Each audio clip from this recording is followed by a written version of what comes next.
आपसे नाम का नियम ले रखा है, दीक्षा लेना चाहता हूँ पर लहसुन प्याज खाता हूँ, क्या वो छोड़ना आवश्यक है? देखो, छोड़ दे तो बहुत अच्छी बात, बाकी प्याज लहसुन के कारण से आप दीक्षा छोड़ रहे हैं, ये गलत बात आपकी। इतना है कि कंठी यदि पहनी तो ये सब, कंठी का एक ही नियम है कि बिना भोग लगाए कुछ खाना नहीं, और जो शास्त्र निषेध करता है उसका भोग नहीं लगा सकते, ये कंठी का नियम है।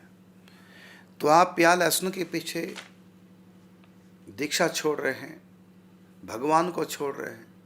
माने प्याज लहसुन इतना प्यारा है कि उसके पीछे भगवान को छोड़ रहे हैं, बहुत बड़ी नासमझी है। तो हम तो नहीं कहेंगे कि आप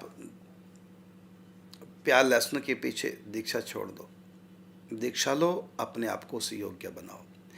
हाँ, इतना है कि घर से बाहर आपातकाल में कहीं ऐसी स्थिति बन जाए, बाकी प्रयत्न तो यही करना चाहिए कहीं भी किसी भी परिस्थिति में हम प्याज लहसुन का प्रयत्न माने ग्रहण ना करें, उसका त्याग करके रखें।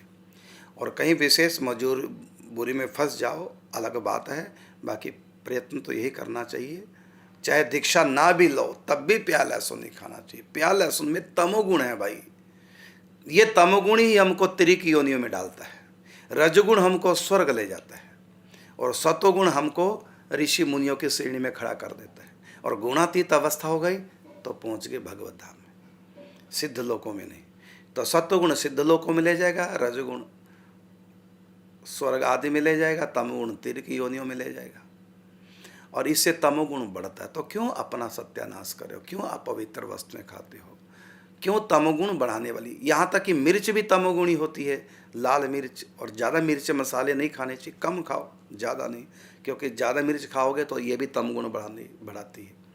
मैसूर की दाल भी तमोगुण बढ़ाती है, और ऐसी, और ये जो है मांस, ये तो भगवान ही मालिक, ये तो हत्या करने के समान है, जीव हत्या है। तो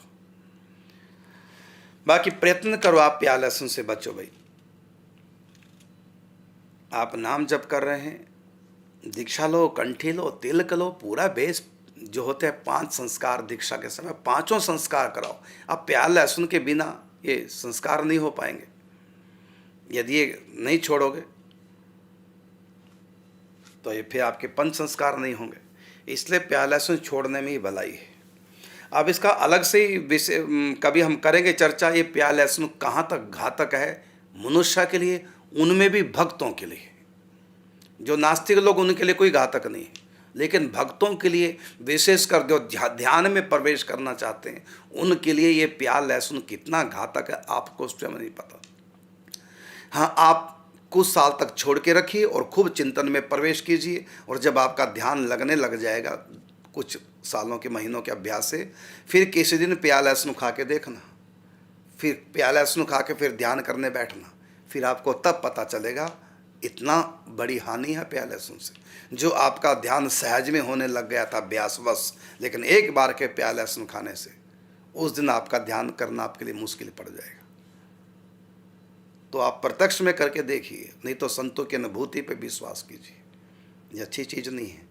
ध्यान में जो प्रवेश करना चाहें, और जो तमगुण से आगे रजगुण, रजगुण से भी आगे सत्वगुण, सत्वगुण से भी आगे गुणातीत स्थिति में जो जाना चाहें, सबसे पहले उनको अपना आहार शुद्ध करना पड़ेगा।